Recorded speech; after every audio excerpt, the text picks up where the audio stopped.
This is a HeadGum podcast. Celebrity Book Club.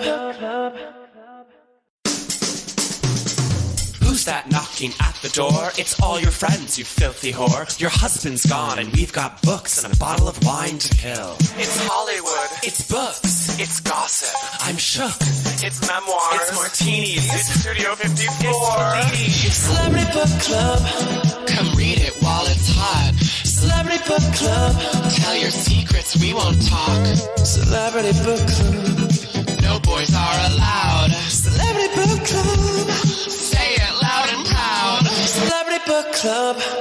Buzz me in, I brought the Cuervo. Hey, best friend! Oh Oh my God. Lily Murata. Stephen Phillips Horse. What a distinctive, politically relevant pleasure to see you on this fine day in New York City. Grateful to see you today for many reasons. Never been more grateful to be alive. You know what I mean? Today was the type of Monday. Yeah. It's sunny. You said, I'm going to take this life. You said life is full of beautiful things in a way, and it's our job to just sit back and appreciate them for a second. Well, okay, we have to talk about the book we're talking about, but I think we should maybe mention some huge news. Which is that for the very second time in Celebrity Book Club history, we have a guest. And not just any guest. No. We have a celebrated writer, celebrated authoress, celebrated liver of life, celebrated person about town, New Yorker. Yes. Fashion icon. Not true. It girl, it woman. No fashion. Savant. Yeah. Of course, we were talking about none other than author of How to Murder Your Life, which is a book, heard of it, and of the gorgeous Patreon-only column Beauty Shambles. Ladies and gentlemen, Kat Marnell! Yay, here I am. Hi, Kat. Hi, Kat. Hi. Thank you so much for joining us on this pod. We are Thank you. so thrilled. Blessed in the most Catholic way. The book is, of course, Beautiful Things, a memoir by Hunter Biden. You may know him as the son of the sitting U.S. president, famous crack addict. You may know him philanderer. You may know him as a chairman consultant for Amtrak. Yes, he was on the board of directors for Amtrak, also on the board of a somewhat well-known Ukrainian natural gas company called Burisma. Okay, I just have to say, we read a bunch of celebrity memoirs for this podcast, and a lot of them, they're maybe not someone who needed to write a memoir. Yeah, I agree. And I would say Hunter, literally is the son of a president, literally has just insane drug addiction, almost brought down a presidential campaign. Had crazy just tragedy. I feel like it's kind of refreshing to read a book that is so actually full of real content. We just read Tan France's book, who has a whole chapter devoted to mouthwash. It's this is someone who actually has lived a life. 9 lives. Yeah. And maybe it's just because we're so dumbass celebrity memoir pilled, but I kind of loved this book. I totally enjoyed it. I mean, I found him very annoying sometimes. For sure. Especially as a man. I mean, he's a child. But I enjoyed this book, and I actually didn't want it to end. It's kind of like a beach read almost. I mean, the font is big. It's very conversational. It goes quickly. Oh yeah, it definitely goes quickly. I couldn't put it down too. No, I was you keep thinking he's going to kind of waste your time, but no, he really gets right into it. I mean, your description of him as a child, I think, is quite accurate. I mean, he was forged in trauma, as he says. Well, right. There's always the saying that you stop maturing at whatever, the most traumatic moment in your life. So it was a car accident that famously killed his mom, who he keeps calling mommy throughout the book, which is another thing that definitely makes him feel like a bit of a child. So he calls Jill Biden mother, and then he calls mom. And then his OG mom, who died in a car accident with his younger sister, her older sister at the time, he calls her mommy. And then him and Beau were in the back seat, and they woke up in the hospital bed together holding hands, and they were inseparable. Ever since, until, of course, Beau later died of brain cancer. Yes, so the book opens really with Beau's death, right? Yeah.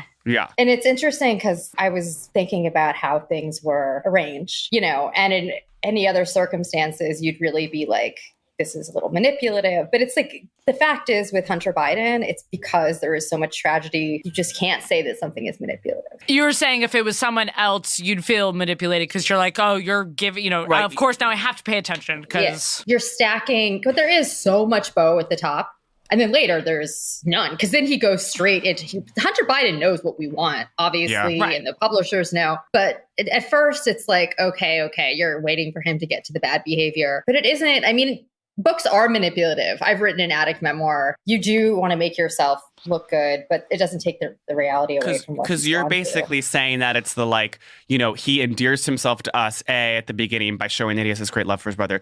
B, he implies that it's like there is this incredible tragedy and trauma that he's facing, which is why he was compelled to go down the road towards his so-called bad behavior later on. So it's like he's sort of setting it up for you to feel a ton of sympathy for him before you see him start to like, destroy his marriage or be an asshole. I mean, I feel like that's such a classic, like, I have this book on screenwriting for How to Save the Cat or whatever. It's called Save the Cat. And it's like, you're supposed to show the protagonist doing something like really morally good in like the first scene of the movie, like aka saving some poor cat from like falling out a window or something. And so that's what endears them to the audience, and then for the rest of the movie, they're like, okay, well, I care about this person because they saved a cat. You're signaling. You're a virtuous signaling. Right, like I was absolutely tears, I feel like, in the first few chapters. So then by the time when he's like drinking vodka, watching Game of Thrones, you're like, okay, well, I'm on board. And it wasn't the vodka, it was the Game of Thrones that threw me off. I know, to me, that was the most despicable of his behavior, was watching Game of Thrones on a laptop in the garage. In the car. While he's downing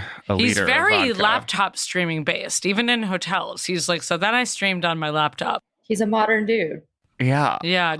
When you go to a laptop, are you hitting up the TV? I don't watch TV on the... You mean when you go to a hotel? Yeah, if you're like going to... You said when you go to a laptop. Oh, sorry. When you go to a hotel, if you have your laptop, would you throw on the hotel TV or would you pull out your laptop? Yeah, I mean, it depends. If I want to watch some basketball, I'll put on the TV. Wow. If I want to shit. Wait, if I want to watch...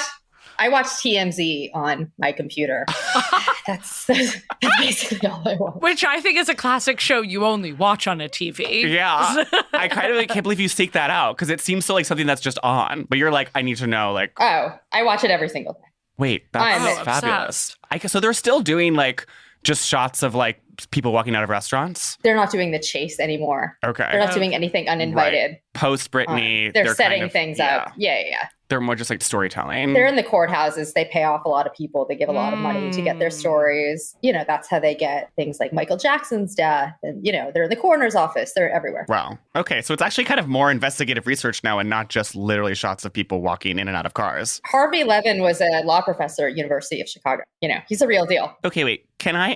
Do you think that he is closeted? He's open. He's out. Okay. Oh. So the answer we know. Are we talking about Harvey Levin still? Yeah. The TMZ guy. Yeah. Yeah. Right. Oh, yeah. But he'll talk extensively about his time in the closet. And he was in that horrible place where he thought he was going to lose his career, so he's out. My TMZ knowledge is like stuck in like 2008 where I'm just being like, oh, that guy's totally closeted. Speaking to that, Hunter Biden, I was disappointed because I heard that he bought an apartment here on Canal Street, not far from where I live, in Tribeca. But now he's in California. Yeah. So that was, I don't know if we're allowed to say so. That was in fact a hoax. And the reason our producer is laughing right now is because her boyfriend is the architect of that hoax. And he is a notorious internet prankster who creates elaborate, like, photoshopped memes and tries to get people to fall for them. Wait, that's so funny. Yeah. I thought that was so glamorous because Hunter Biden has a true eye for glamour. Like, he's a glamorous guy. Yeah. But so true. Like, I mean, and not always in the good ways. Like, the best way to read this book, like what he wants or should want, is for someone to say to buy it at Hudson News at the airport. And then they don't buy internet on the airplane. They only read the book and they absorb what he's saying. And then they don't go on the internet to look up all the Daily Mail and everything after. Like, then they get their luggage. They're like, oh, that book is done. And now I have this good impression of him, but I'm not, when you go and you look online, you're like, oh, the Gucci jacket that he was like harassing someone to get back to him. And he mentions his Porsche once. And I'm like, little things like that. You're like, oh, he's a bit shallow. Right, Can I read this one passage where he's listing all the hotels he's staying at in LA when he's during this is like 2018, I want to say, and he's on like one of his more deeper, darker, epic long crack binges. And he's just doing a ton of crack at different hotels in LA.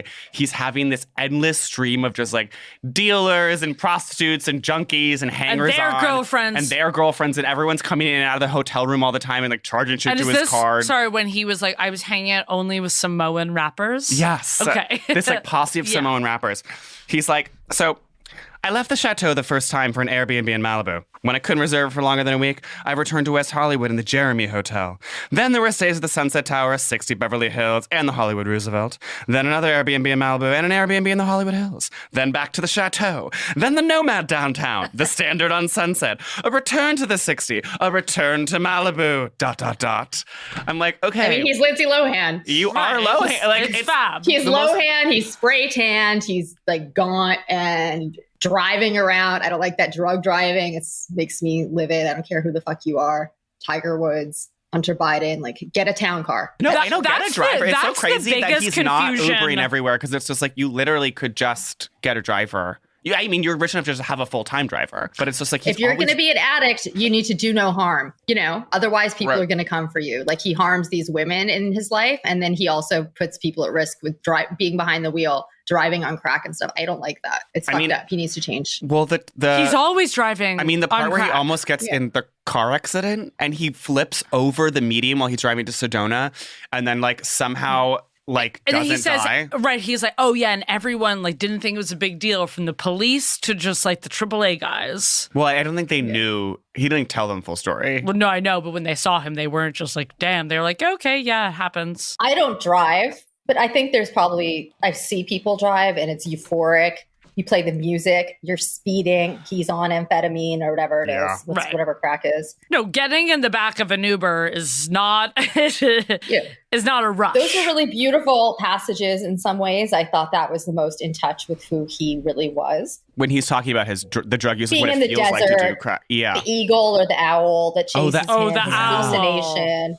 But also like this big owl swoops down and guides him. And he doesn't know if it's hallucination or not. He's like in the desert. He's running from going to rehab. And that's like, it was such an American It beauty. felt like a Lana Del Rey video. Like, yeah, it was like, we are in the desert. There's a massive bird coming like to save me as I'm driving my old, like, is he in a Porsche or Bentley or Camaro it's like a or Jeep. something? He like rents like 70 different cars that he's always like leaving at an airport and then like smoking crack for 3 days at the airport and then like getting in another car. Yeah. So he doesn't take the flight. But that owl that guides him with its weight. So he's like on such a like scary movie drive where you're on the cliff and it's the owl that guides him not to like drive over the cliff. And he gets there and then he was like, oh, I want to tell my friend about this owl. And like, they just did not give a shit. They were just like, we're actually really over your bullshit, Hunter. We don't care about the owl or the car crash or whatever. Like, you're an insane addict and you need to just shut up and like go to this rehab facility. You're like 18. Because drug addicts, they're so annoying. And they really are. And especially when they want to communicate something to you that's just deranged and you're just like, I don't care. It's exhausting. And it's like, what would you say like to you is the kind of the worst, shittiest thing that like makes you feel like he sucks that he like talks about in the book? It's what he leaves out. I always, when you read books by straight men in particular, and the Eric Clapton memoir is a great example of a book where he completely glosses over the harm that he's done to women. That's like straight emotional abuse, luring people in, dropping them, cheating on them. And then you read Patty Boyd's book, which is one of my favorite celebrity memoirs of all time. That was George Harrison's wife. And then she leaves him for Eric Clapton.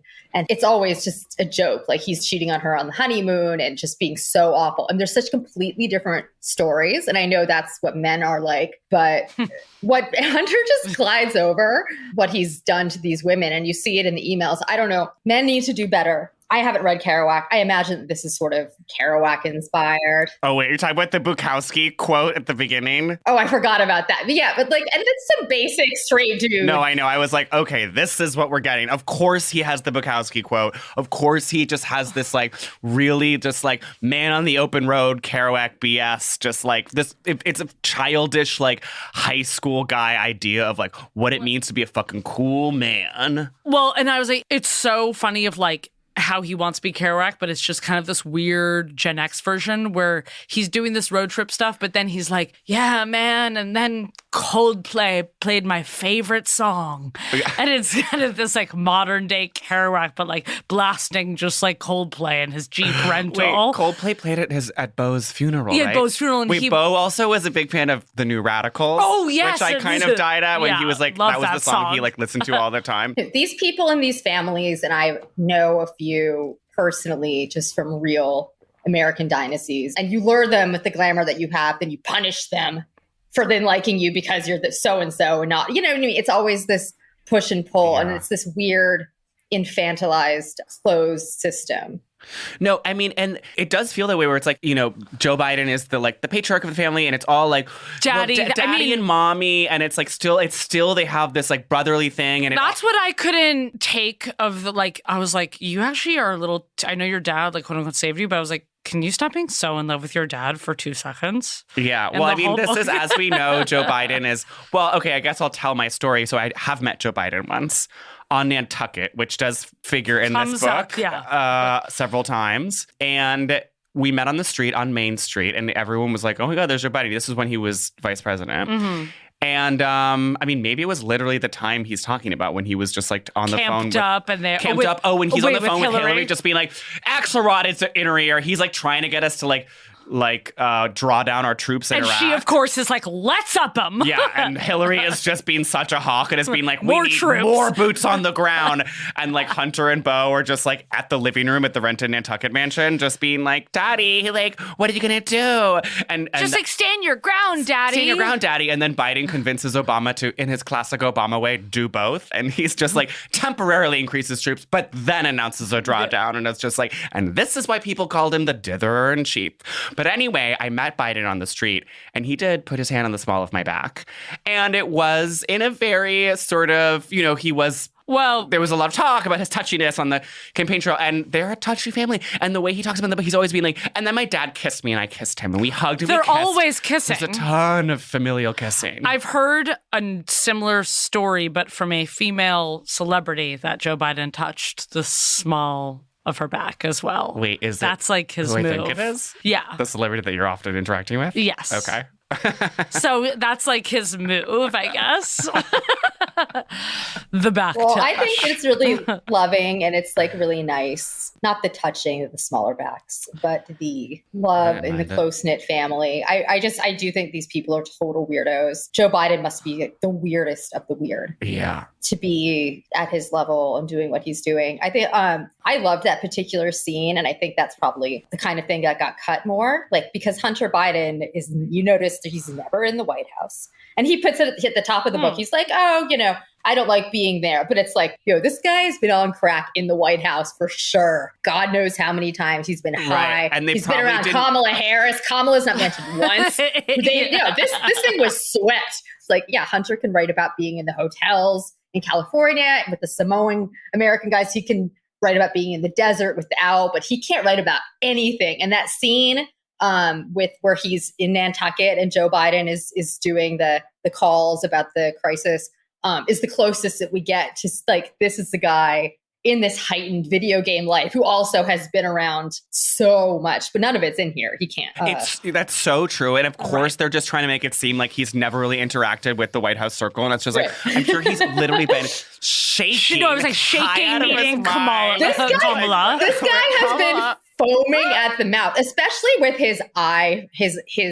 He is cinematic, and like, I get it. You know, I used to, do the drug thing at like Condé Nast, and there are like vivid things when I, be in the elevator with Anna Wintour before Anna Wintour was like played out. Like, it was a big deal to be fucking, like, I would be foaming at the mouth next to her and be like 24, like one of my shoes falling off. And that stuff is very interesting to me. Now, can I ask, what was your drug of choice when you were in that phase? Adderall, but so much. Like, people ask me, how many did you take a day? I'm like, well, it doesn't matter because the days all melt into each other. Wow. It's just insane. So you'd be like rattling, just like in your bones. I went to 4 psychiatrists in mine to get enough supply. I just took so much. It was crazy. I was obsessed with it. So in a lot of ways, I relate to this because stimulants make you do crazy things. And there's part of it before he's smoking crack when he's just in an alcoholic phase where he's in the DC apartment. It's just so depressing. And he's so sick. When he's living with the homeless woman, Rhea. Rhea, bicycles. Oh. No, before that, I liked that. If I had been the editor, I would have kind of want to put that homeless woman chapter at the top. I loved that buddy. It was like a buddy comedy. That's like Odd Couple. And he's like, she's this frail 80 pounds soaking wet. She would yell at me for spilling the vodka on the carpet. And she's watching all these true crime documentaries in his bed on the laptop. And he's on the couch just looking for crumbs of crack in the carpet and accidentally smoking carpet and drinking vodka. No, and of course the lifetime watcher in me, and he was like, and I can't save her, and one day I hope I have the strength to go and save her. And I was just go back for her, get her help. Hunter Biden's not saving anyone. Yeah, but it's obviously, no disrespect, this is real addiction. Right, it's just he's not that he's not finding bicycles. Only Melissa can. Yeah, Melissa, his South African savior. His new wife. It's so bad that where all of a sudden it's and this and that. I was in the crack binge, and then Melissa. I was like, it's so ridiculous. And they get matching shalom tattoos on their wrists. Do you think? But I just want to say, I'm not trashing the book. I liked the book. It is, but I like it for what it is. Sorry. You're dead right. It's everything that he leaves out is probably what was most painful for everyone in his life. And he kind of referenced a little bit, and you can tell he's when they try the intervention at just whatever the Biden compound is in Delaware. And he's fuck you, Dad. All his daughters are there, and just everyone else in the family there, and he's just being such an asshole. It's fuck you. And it's just vaguely referenced a little bit. You really don't get a sense of how awful it must have been. Well, and I think you see and how much of he was probably an insane asshole. His daughters didn't have a father. Here's the thing, though. There's all different levels to this, and addicts do get away with a lot of stuff. They get to act like babies. They get to act insane. They could even with the fucking Ukraine, any of this, the Biden administration, anybody, and Hunter can always be oh, he was an addict. That's why he did all of that. And there are luckily he did. It doesn't seem like anyone else got killed or hurt by him. He didn't get in any accident. Caitlyn, you know what I mean? There's no Caitlyn Jenner. No Caitlyn Jenner, and she wasn't on crack when she killed someone. No, she was just sober. Neither was Brandy. Celebrity Book Club.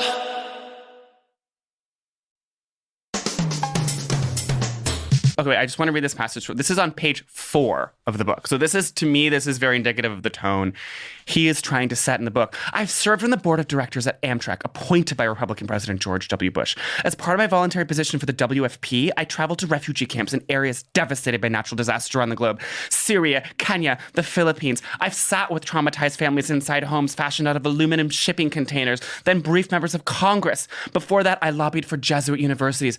I helped secure funding for mobile dental clinics in underserved Detroit, after-school training programs for teachers in low-income neighborhoods of Philadelphia, and a mental health facility for underprivileged and disabled veterans in Cincinnati. My point? I've done serious work for serious people. It's you helped secure funding for a dental clinic. Okay, obsessed.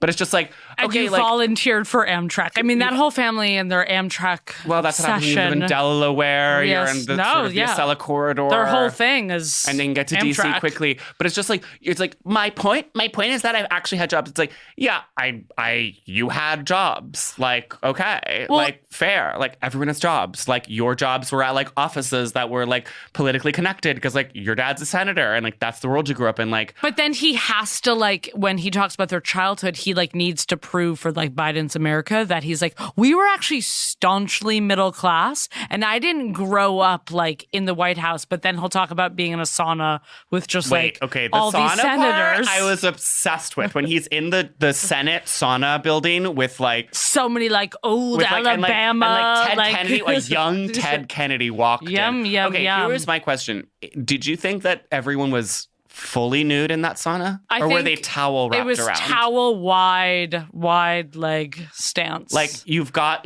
what's his name? Who's the guy, Bird, from West Virginia, who was just 97 years old, walking in, his ass is at his ankles. Balls to the ground. Balls.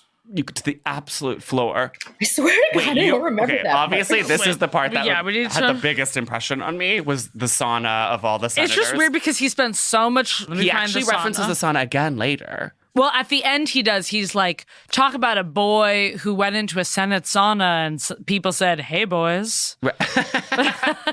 I swear to God, I must have missed like 3 pages or something where I picked up again. But I did read this book into the night one time. And like, when I was like, I mean, my gay eye can open a book and find the word sauna within 30 seconds just by like flipping through the pages. It did hilarious. make me feel, because obviously like there is the Biden and I would say like McCain, that sort of like stripe of politician. Well, of course, Cindy McCain loves Joe. She loves Joe. Like there is this incredible nostalgia for a time when, you know, of bipartisan cooperation before the Trumps, before the MSNBCs, before all the vitriol, when old guys could just work together, get in a sauna, light up a cigar in a sauna with their balls on the floor and just be like, well, Mac, are we going to hammer out this immigration deal or what? But it's like all these people were still like awful people. And he's like, remember when awful politicians could argue with other awful politicians and come to an agreement? And they could get something done. Yeah. But it's like, you know, was the sense that our politicians were working together? Was the sense that they were slapping each other's balls in the sauna?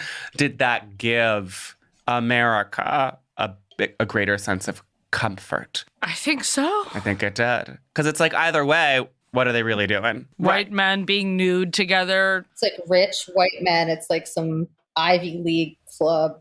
Every time you walk by like a Yale club and you smell the chlorine, you're like, people are fucking spooning in there.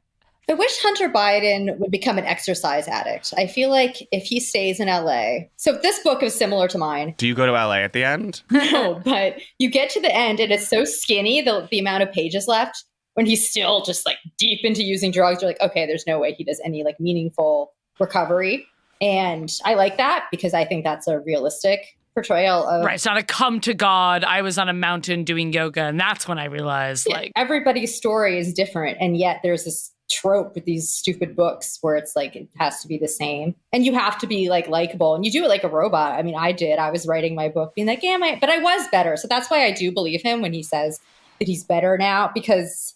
It doesn't mean he's not going to get worse again, but I choose to accept that this person came into his life and made a difference, that he's doing other things now, the painting, whatever's in the newspaper.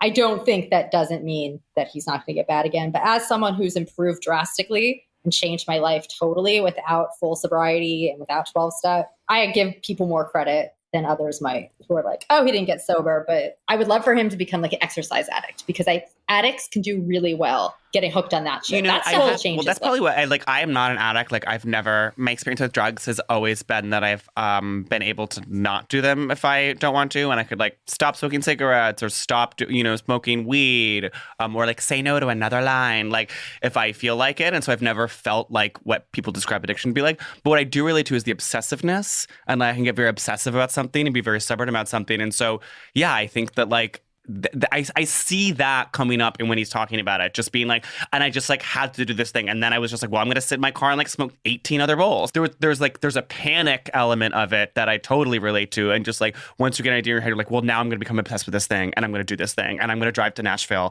and like do crack for 4 days, and then I'm gonna get on a plane, and then I'm gonna drive to another hotel, and then I'm gonna like sit in this hotel for like 4 weeks, and just this like weird like very like internal facing obsession. Well, that's what I wondered, is Melissa his new obsession was what helped you sort of move out of your addiction? Was there a person? Was it love or no? Was it a South African? Okay, no. No, but I would love to go to South Africa.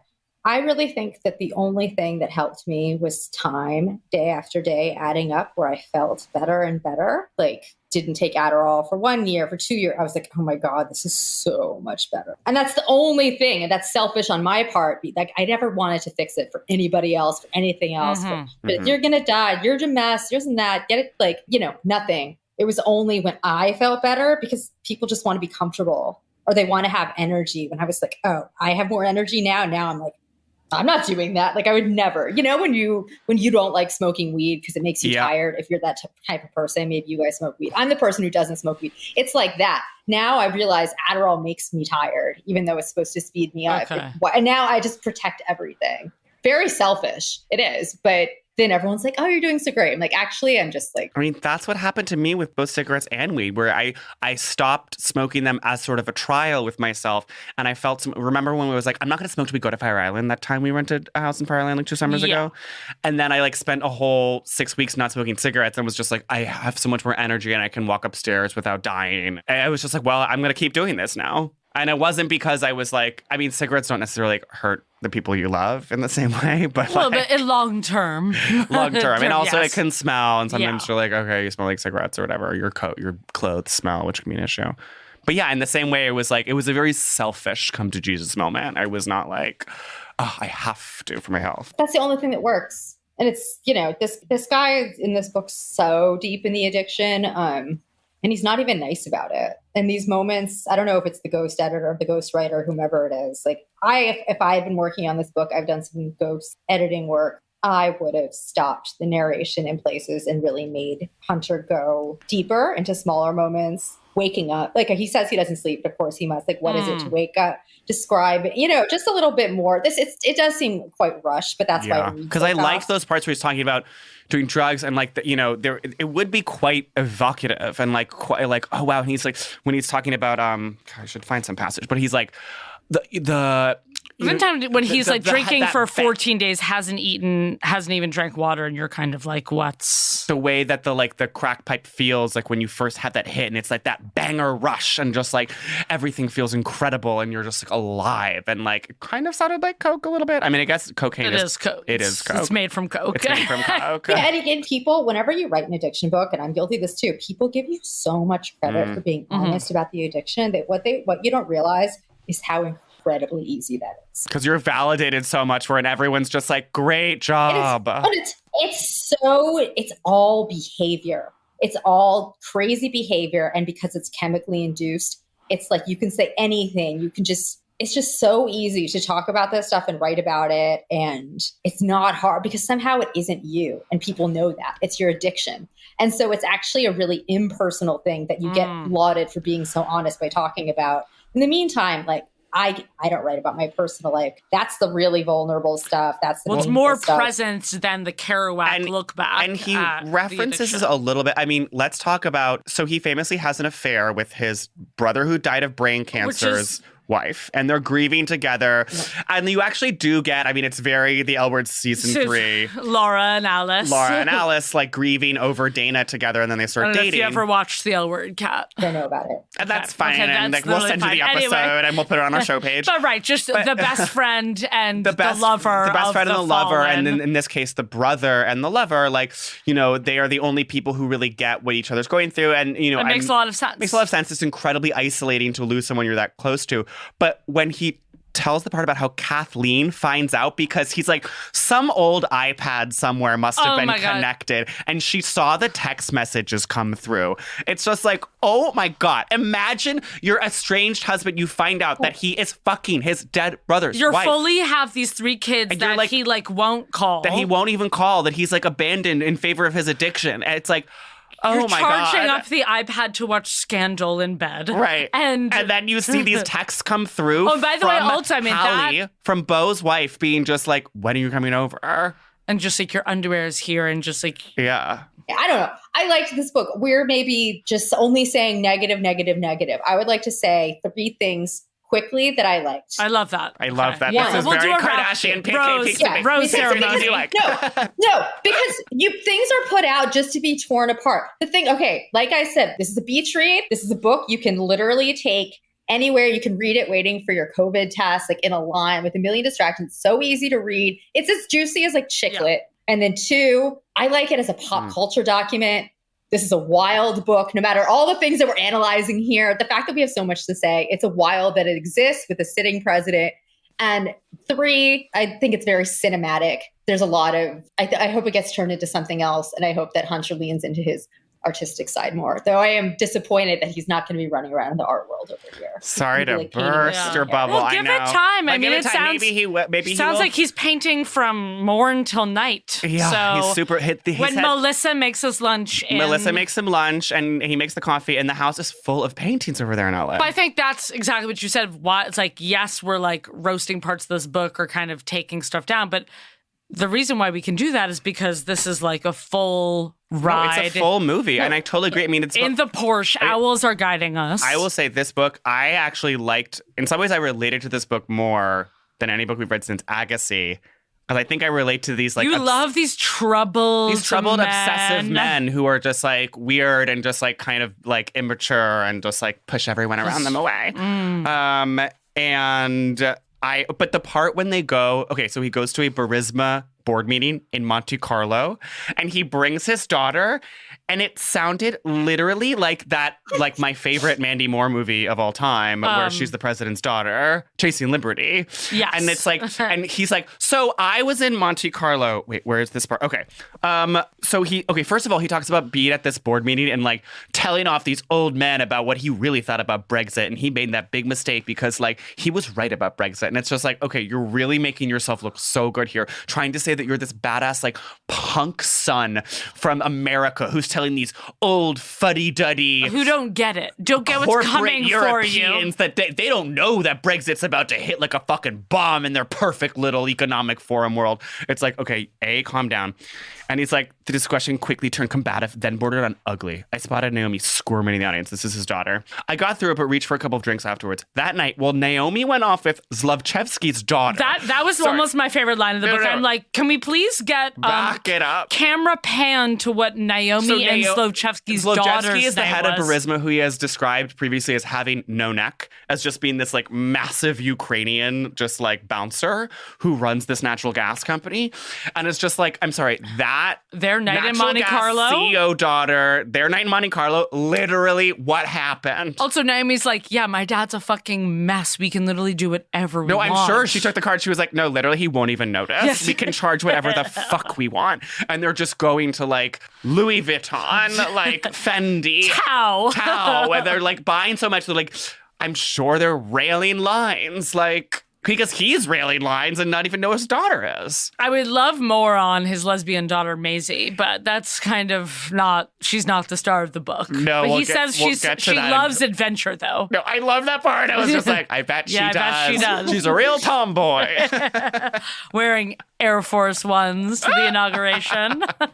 Badass. Look, these are glamorous people. Yes. This is a glamorous world. This is a heightened, elevated thing. And like, this book isn't faking out on it. Like, if anything, all of these people are annoying. The Trumps are annoying. These political family, it doesn't matter because they all get gas. They're all, they lean in to the shallow stuff. And if they didn't, it would seem kind of phony. So this is like a real person. I guess the other reason why I like it is of him being real. It's like, even though he didn't get so Christian, which it could have been like a little bit like less detailed and a little more like God save me. And I'm sure every other Biden, I'm sure if Beau Biden wrote a book, may he rest in power, like it would be incredibly boring. This guy is a fucking Bret Easton Ellis character. And wait, have you seen the nudes? You have like the fondling at the computer. I mean, it's very strange. The ones where he's in the hotel room, the sex and. Yeah, he's like, it's actually wild to see on the screen because that is what a man looks like on drugs in a situation. Like, people have written these things a million times. It's just crazy to actually see photos. Because he's got the bags under the eyes. He's got kind of a paunch, but he's also still gaunt. It's like that weird combo. Yeah, it's lame. Whatever. And his spray tan, his spray tan on the back, on the inside jacket is like not a color found in nature. That is not a golf course tan that you usually get from photographs of rich people. It's too tan. Orange. And his hair definitely is dyed. If he was would you? Like if he approached you at let's say a gallery, a chic hotel or gallery. I would go hang out with him, I'm sure. But would you hook up? I've been sucked in by guys like this before. I mean, maybe for the story, but the important thing is not to get lured. Go down the path. Like some guy like this is sucking the women in, and then with no intention of not hurting them. Like, he's obviously also like addicted to and there's inherent misogyny and sexism.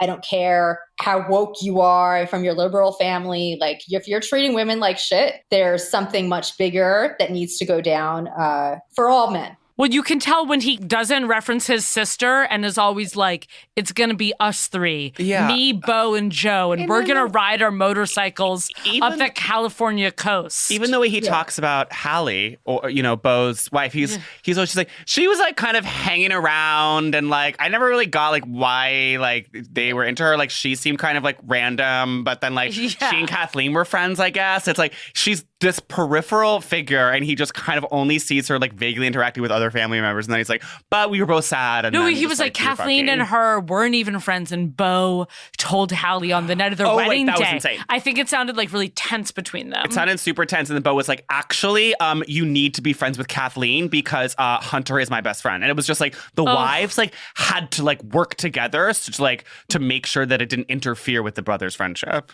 I mean, I'm sure this guy, he has women thrown at him all, like, or everybody. It's a president's son, and he's had that his entire life, or senator's son, or whatever. It goes back to the masculine, the spa with the Kennedy or whomever. The sauna. Or it was. I don't think it was a full service spa. Man shit in the spa. I'm saying, like, he needs to grow up. There's something sexist about this book. I don't know. Yeah. But I do wish his new South African wife the best and their new baby, I guess. Yeah, I absolutely wish them the full best. Segment Boots. What does she eat? What does she wear? How does she live? Okay, so randomly, we did have some technical difficulties with our guest. And we want to be super transparent with our listeners because we love you. Yeah, and we don't want you to think that we're trying to pull the wool over your eyes because that's not what our politics are about. Put the blanket under your seat. Pull the rug under your ass, you know? No. Much like Hunter Biden, we share even the stuff that is hard. Details. And that includes the fact that there was some technical difficulties that corrupted Kat Marnell's audio for just the last part where we sort of did say goodbye and thank you and really show our audience that we respect our guests and that we are grateful for them, but also show our guests that. And show each other that. Yeah. That respect. That by circle being of gratitude continues. Yes. And so I would just like to formally state thank you so much, Kat Marnell, for coming on the show. I would also like to piggyback on that thought. Yeah. That was so much fun. Kat, are you there, Kat? Yeah. If you're Can out you there in hear me? Radio Land, please know that we do thank you and adore you. And that's the thing about podcasts, okay? No, it's a wild ride. You never know what you would get. And like, you got Zoom, you got mics, you got USBs, you got Ableton. It's a fucking circus and everything has to go right. And sometimes it doesn't. And that's live podcast for you. When live podcasts that are recorded 3 weeks before release. Yeah. Well, now you're revealing our lead time. But again, I thought we were being honest. No, actually, no, transparency. Okay. So thank you, Kat. You guys, y'all buy her book. It's called How to Murder Your Life. And please also do subscribe to her Patreon, which is called Baby Shambles. And there's like a lot of travel beauty tips. Shambles. Beauty shambles. Oh, God damn it, Lily. God damn it. It's okay.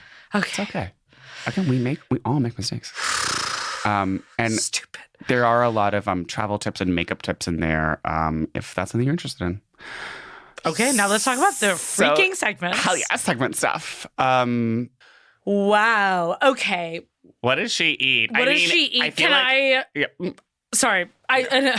Okay, so this is actually kind of the opposite. It's like opposite day. This is something he doesn't eat. He doesn't like beer because like he's a vodka guy. Right. But there are times when he says that he is downing a ton of beers. Like when he's in high school and he's just like, he got a taste. Okay. So, right, he downs beer. But then this actually felt a little bit Jessica to me of the what he does here lyrically. So in terms of the writing? Yeah. So basically he like relapses. He's married. He's had a bunch of Bloody Marys. Oh, wait, he's on the plane. Yeah. And he orders so many Bloody Marys. Okay, yes. Can I just say, when he said that, I was just want like, a Bloody Mary. That made me want a Bloody Mary on a plane. There is nothing better than a Bloody Mary on a plane. And sometimes what I do, and you've maybe seen me do this on planes, I order Bloody Mary mix. If I don't want to get drunk on the plane, I order just Bloody Mary mix. That's actually a common thing for planes. I learned that by just being on a plane. You don't see people drink on the street Bloody Mary mix. No. And I don't know why, because it's salty, it's delicious. But although I'll tell you people why. always say that V8 takes years off your life because it's so salty, which I think is psychotic. I've also heard, and this is such a Bone app or like a AAA magazine thing, people say to drink tomato juice in the sky because it replenishes your like salt electrolytes. and vegetable it's like Gatorade, yes. basically. So that's why people do a V8 in the sky. Right. I haven't had a Bloody Mary since we had that like awful, disgusting brunch. Oh, at that brunch. I know what you're talking about. And we got those bacon Bloody Mary, this bacon like Bloody Marys. Yeah, and it was like, it was the type Nutty. of brunch. One, it was like indoor cancel us. And Well, now that's not cancelable, but right, I feel whatever. like it was just on the verge It of was being canceling cancelable. that. And it was a remind, because I feel like anytime we have gone out to eat in the pandemic, it's been like, let's go to a place like we know we love and like, you know, like what food really So is to true. us. Yeah. And this was like, oh, this is a reminder of just like shitty, overpriced. There's so many shitty overpriced restaurants in the world. Yeah, in the where no world. one's happy. It's like, I know that like, none of the chefs are like love what they're making. Like the waiters are all like pissed. Like you're pissed. It's And like obviously, we all brunch hate is it the here. most like throwaway meal. It's over. That's where they make their money. It's overpriced. no, it's, I mean, and- $60 for eggs. Come on. right. So it was like I had the Hot most take. disgusting fucking croque monsieur. Oh, we had that croque monsieur where the It was bread. made out of like Arnold's weeded It was bread. literally Arnold seeded bread, and it was just like not even the bread wasn't even toasted before they made it, so it was so floppy and soggy. And then it was wet with all the cheese and the egg. It's like probably one of the worst meals I think I've had in my life. I don't know the name of it, but it's some French restaurant in like Brooklyn Heights. And you know I'm not here to cancel small businesses. 'cause that's one of my we passions. support our small businesses, and they are the lifeblood of the city. And thank you, Andrew Cuomo or Chuck Schumer. No, thank you, Chuck Schumer, for saving brunch, for saving our screens. Literally. I told you this when I was driving and I saw a Nighthawks marquee and it said, "Thank you, Chuck Schumer," and I was kind of And you were shook. like, oh? I was like, Why? Did he save your screens? Really? I thought, because I know Klobuchar saved the stages. I just feel like she made a post about the stages. Okay. Did she As really a Klob save stan, the stages? I think she was one Club of the... mob over here. Club Watch out. mob. Me and producer Meg are Club mob. I know. And I think she like, because she's so like, I love... Hide your hot dishes. The club mob's in town. Let's get back to the hunter. He's had a Bloody Mary and he doesn't like beer, but then he gets home. Then you think, if I drink 3 of those big bottles of Chimay, an ale brewed by Trappist monks in Belgium, that's 12% alcohol. I'll get a better buzz for about the same amount of liquid. But that's a lot of fluid to put down, and you'll still don't really like beer, no matter what kind of monk brews it.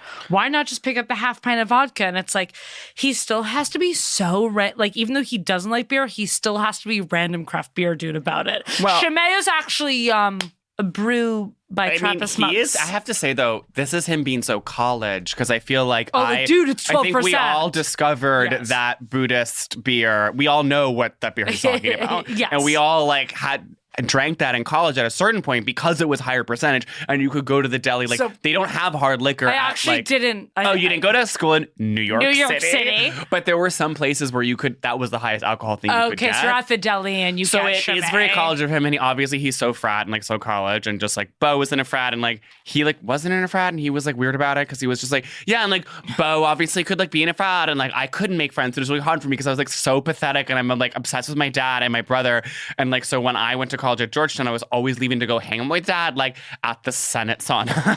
Oh, I know, and it's like he's being like he would be like, oh, my daddy, my big daddy, Joe Biden. Okay, so we've covered that he doesn't drink beer. I Okay, feel like that's all sorry, we've gotten. no. to Okay, so so far. what does he eat? I mean, definitely in this book, he doesn't eat anything because he's just like, A crackhead. crackhead. And he's forgetting to eat, and he's just or like. he just gets like, actually, no. He actually There's likes. another reason why we're not addicts because like we're never like yes sometimes I am being thin girl running around the city but like we're still both just being like okay now it's time for a cheeseburger and fries and maybe French onion soup addicted and to oysters. cheeseburgers. Yeah. Hello.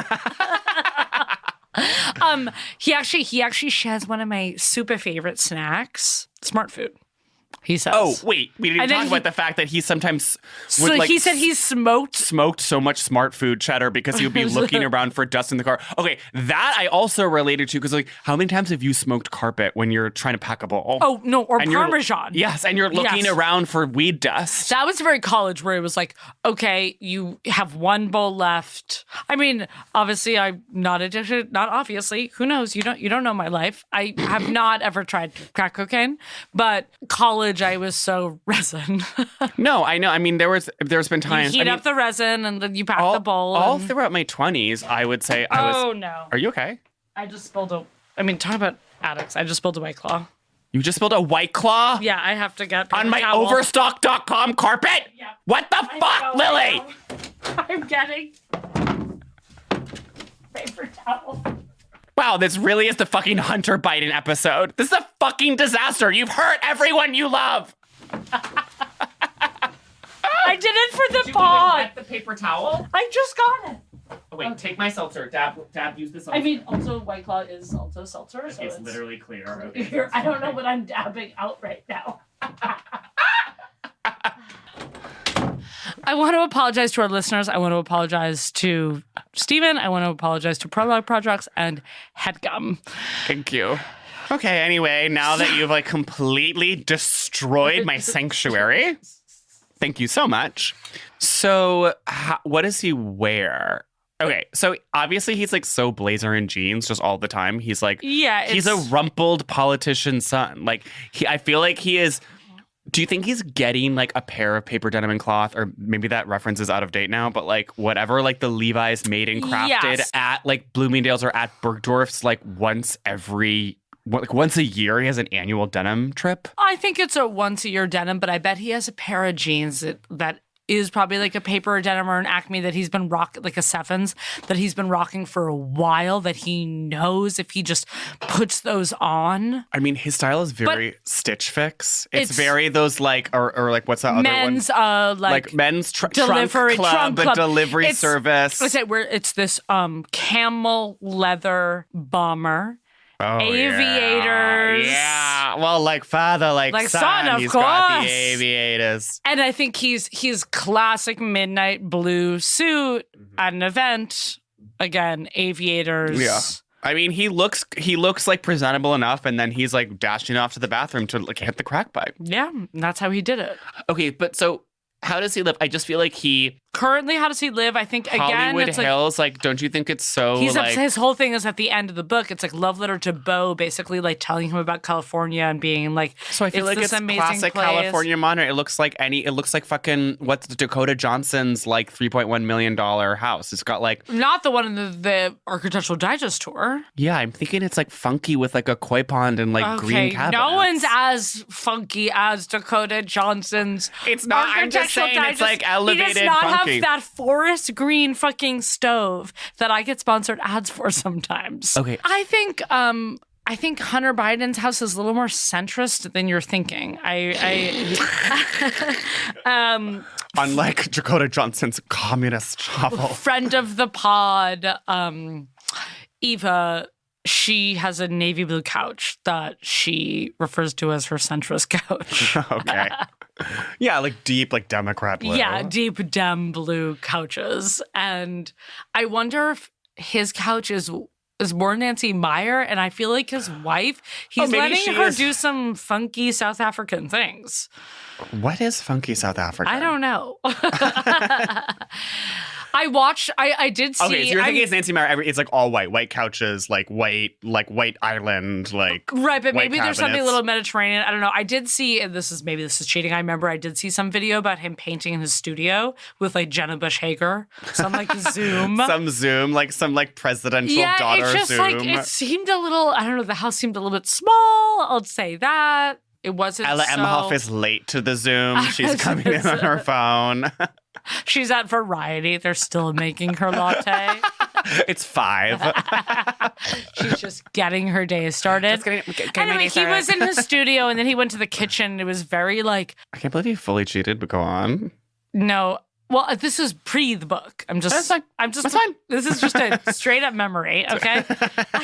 And it was just like white, modern table. It honestly felt a little like, yeah, I'll say that. Like, okay. Maybe he's paying off the taxes and all those Penn. All of his kids go to Penn. It's like... No, I know. I mean, he's literally got like so much education, debt or whatever. And it's like, I feel like his style... Lease vibes. He's very lease. Like leasing a car. Yes. Yeah. Well, I mean, as you know, it loses value the second you drive it off the lot. I just convinced someone to lease. I think, though, his style is very... Oh, wait. Is like, it's kind of dictated by his addiction. Like, it's dictated by... hotels. It's like but he does have like normal, like upper middle class East Coast taste where he just wants to stay at like centrist blue couch. Centrist blue couch, but his hotel taste is a little bit chicer where it's more like he wants to stay at the Standard instead of staying at the Conrad. You know what I mean? Like, he's always staying at boutique hotels. He's not staying, like, he's staying at boutique. He's staying at the fucking chateau. Like, no, he's not Ritz. Like, that's Trump. That's why it's like he's staying, like, that's what I'm saying. He's Coldplay. He's staying at the Standard. yeah. Okay, but this is the part that I thought was, like, so Molly's game, where he's talking about his time in hotels. An ant trail of dealers and their sidekicks rolled in and out day and night. They pulled up in late series Mercedes-Benzes, decked out in oversized Raiders or Lakers jerseys and flashing fake Rolexes. Their stripper girlfriends invited their girlfriends who invited their boyfriends. They'd drink up the entire minibar, call room service for filet mignon, a bottle of Dom Perignon. One of the women even ordered an additional filet for her purse-sized dog. Oh, that purse-sized, the steak for the dog. When they finished, 2 or 3 days later, they'd walk out with the hotel's monogram towels and throw pillows and comforters and ashtrays, minimum wage bouncers with side businesses, drugs, girls, access to VIP rooms for tips. They now had a new hustle. Me. That's so Molly's game. That's the beginning of the movie. Here's the thing. Yes, like, no, that is how the movie should start. Yeah, Yes. they had a new hustle. Me. Like, and this is the movie where it's like actually not really about the beau's death. You know what I mean? It's more like starting with like da-na-na-na-na-na, and it's like a little more Margot Robbie and yeah, it's Margot Robbie. I mean, I know this is the movie that's a Feb release. Oh, see, I think they would actually try to go for Oscar and it would be December release. Well, I think the movie should be. That's what they would try to make it so I, Tonya. Yes. But there's a version that's a little more rounders. It's a little more Molly's game. That's a Jan-Feb. Jan-Feb, and no one's seen it but us. Yeah. Who are you in the book? I mean, as we discussed, you're Maisie, the lesbian Biden daughter. I'm Hunter's daughter. And I'm always down for an adventure. And I just feel like Maisie, like, is pissed at her dad, but at the same time, like, not too much. Well, it's kind of hard to tell what effect their dad's addiction had on them. And, like, I mean, okay, the thing about Kathleen, the name Kathleen is the most waspy 80s name ever. So it's like, so can anyone named Kathleen sounds pissed. Do you know what I mean? I need to correct you for 1 second. Sorry. You keep on saying waspy. Okay, they're like Catholic. No, I know they're like which is so kind of wild Catholic. because they're like it's like that was such a huge thing for Catholicism because like we haven't had a Catholic president since JFK, and now we have a Catholic president. Got it. Okay, sorry, but I just like when I think I guess Kathleen's I just like the most Irish name. Yeah, it's like white tense. I just mean like tense East Coast, mid-Atlantic boots, and like Kathleen is just like tense. Kathleen, yes, but it's more Irish to me. It's a little more like Kathleen, get down here.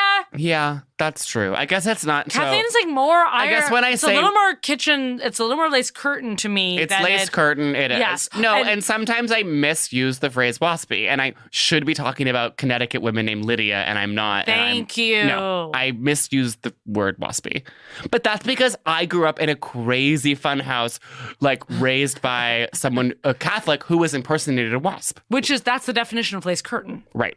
Because like my mom grew up Catholic, poor, and then she's pretending to be these East Coast WAPs. So it's like, yes. Right. And that's why the shanty or kitchen sink would be like, oh, you think you're too good for us? You want to be a wasp? Right. Go for it. Yeah, right. No, have fun. Have fun. I know where you came from, Kathleen. I know where you came from. And my aunt's name, my lesbian aunt, is named Kathleen. Kathy. That's what I'm saying. Right. Like, it's a little more. Yeah. Yeah, it's not. Kitchen sink. So who are you in the book? Are you Beau's wife? Are you Haley? I'm Hallie, who's just like not really discussed. Are you Melissa? The South African. I am this like South African bitch who he meets. Well, the thing about her that I love, and I just love this is actually what gave me so much hope, is he met her at that like hotel called like the Jeremy or whatever in like by the pool. West They're Hollywood. like, you need to call our friend. And they're Her at name the is most Melissa. like Bowery boutique hotel, and he kept being like. And so then we went up to the 4th floor where the pool was, but then we went back down to the 2nd floor where the lounge was, and like this random guy was like, "You have to meet this girl named Melissa," and I was like, "I love meeting people in hotels. I love hotels." Like, yes. So, and I've always wanted to be the girl who meets the guy at a hotel. So I did love that idea. But am I her? Like, I worry that I'm actually more Finnegan, the daughter who was just kind of annoying during election night and was kept telling, like, Biden how to change his speech. Oh, yeah. You want to be? Like, you're a mix between actually not Melissa, but Melissa's friends who are like, you need to meet our friend Melissa, and you're by the pool at the whatever. I'm a Melissa's friend who says you need to meet and Melissa. You're like, no, because the whole thing was like Melissa got dumped. So They were Oh, like, and I'm being so like, my sad friend just got dumped. You need have to to go fuck out her. with her. And you're like, I'm oh trying my to God. pawn her off on this actual crack addict. That's, I know. You're like, no, I'm like a bad friend. Yeah, you're like, she needs like a rebound. Like, Hunter's like hot. Like, sorry, it's sexy. Sorry. Sorry, it's sexy. He's literally the president. So you're half that, and then you're also like Finnegan, who's like, Grandpa, no, like, you're stupid. Change that line. Wow. Well, we figured it out. Yeah. Detectives Lily and Steven did it again. Decoded another beautiful memoir. $22.95. I honestly do give this book 4 out of 5 crack pipes. I literally like, I actually like more so. And as I said at the top of this episode, like, I just felt like there was actual content here. I was like, you actually should have written a memoir. Like, you have a legitimate enough cause. And I like, it moved quickly enough that I was actually just like reading it. Like, I also wanted to read it. Yeah, I wanted to read it. And I did know about something because it's like, oh, I wanted him to talk about fucking his dead brother's wife. Yeah. I wanted to talk about Burisma. Like, I wanted to get there, and he got there. I also give this 4 out of 5 chore boys. You'll know if you read the book. You'll know if you read it. But yeah, that's the thing. It's like, I actually had reason to, because now I'm addicted to Total Bellas, turn off Total Bellas. And I was like, well, because I need to get the chapter about the dead brother's wife. You know, it's like, I was, right, you're looking forward to things. It rolled along. He kept me interested. I also fully like cried in the beginning and had to stop reading. I was kind of a puddle at the end. And I was just like, because it just had some nice symmetry. I mean, yeah, whoever wrote this book with him / for him did a good job. So it was, so congrats to you. Congrats to whoever the ghostwriter is. Well, our next book is Johnny Cochran, oh famous my God. lawyer. I like that we're sort of sticking in politics, but going down a different, because Hunter different obviously went to law school as well. Right. And not quite as accomplished. No, as Johnny Cochran. And his book, Journey to Justice. If the glove don't fit, you must acquit. Thank you for listening. You know the drill. You know the drill. Like, follow, subscribe. And we say this every week, but like, if literally story us. Literally story. No, I'm sorry. If you're listening to this podcast and you like it, like, you actually should be posting. You should be reviewing. Oh yeah, we're calling you now our club kids. We're calling you the club kids because you're fabulous. You're downtown and you like going out and you like Celebrity Book Club. So listen up, club kids. And everyone has reviewed, obviously. Thank you so much for reviewing, and you are angels on this earth. Absolute angels in but the everyone eyes else, of Biden's God. I just know because like I see how many reviews there are, and I know that we have more listeners than that. So I know that some of you are listening and not reviewing, and that's actually like we're giving you something for free. So maybe you could actually give us something, a little bit of your time. Other than that, like obsessed. Other than that, obviously, no, we're not. This isn't an abusive relationship, and we're obsessed with you, and we love you, our club kids. We love you so much, our club kids. And we can't wait to see you once this crazy year is over. Finally. See you in person, hell yes, and we will get back. Sorry, I'm going to be totally awkward. Yeah, re-entry boots. I need to go to socialization school. Where's Emily Post when you need her? Dear Ann Landers. Okay, ciao. Best.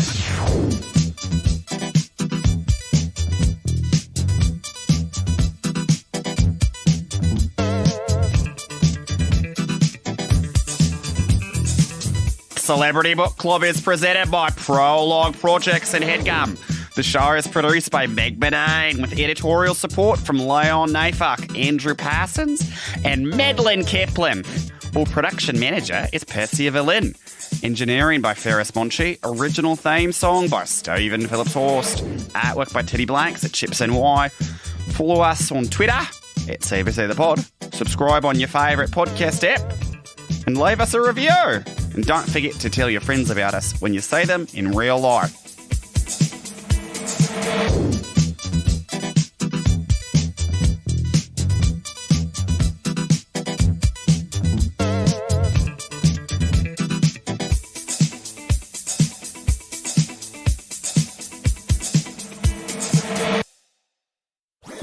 That was a HeadGum podcast.